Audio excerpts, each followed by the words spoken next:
Hey everyone, I know this isn't your usual type of content for me, as typically you will see me produce reactions pertaining to the Pokémon Horizons anime.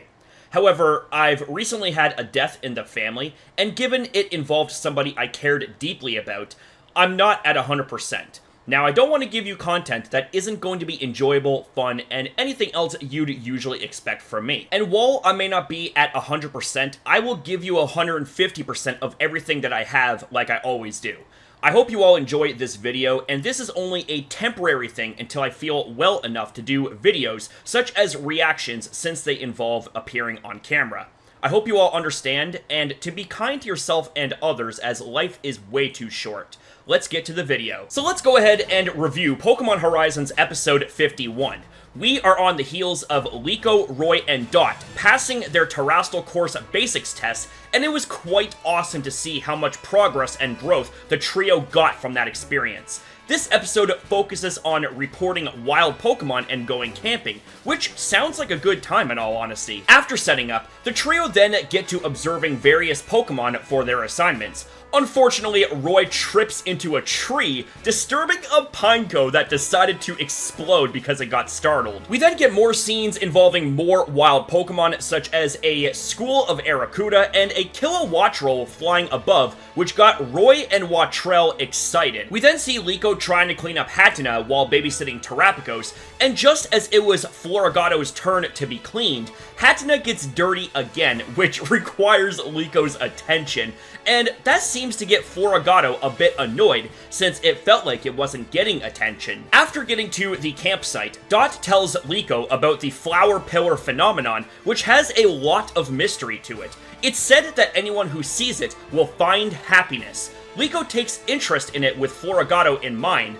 As she was communicating with Floragato about it, Terrapagos waddles off again, which interrupts Liko, and Floragato doesn't take it well. We then get a funny moment with Dot because of Tinkatink nearly turning the cookware into scrap.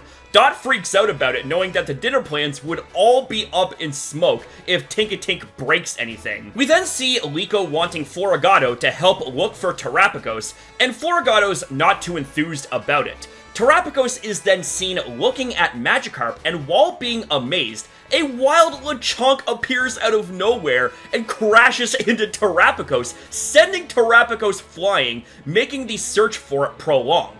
It only gets worse, however, when Liko falls down a small cliff and into a long stretch below after being separated from her Pokemon. Terrapagos is then found by Floragato and Hatenna while being on its back. That's half of the search done. Now we have to find Liko. We then see a huge number of Toadschool run down the walls and gathering up in a big group. Unfortunately for Liko, she gets spotted, which is alarming. Her troubles aren't ignored, however, as Floragato comes to the rescue to defend Liko. Turns out, Liko wasn't in any real danger, and after sharing an embrace with Floragato, that prickly feeling that was seen earlier in the episode goes away, and turns back into fur, implying Floragato has calmed down.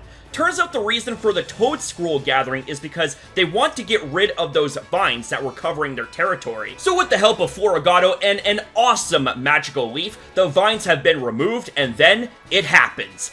Wind starts blowing, and then we get to see the gathering of Toadschool jumping into the wind vortex, and those petals come from the Toadschool to form the Flower Pillar. What an absolutely amazing sight to behold, and Liko wanted Floragato to watch it with her especially, which solidifies their bond further. Back at the campsite, Dot explains the Flower Pillar's occurrence in a more scientific manner.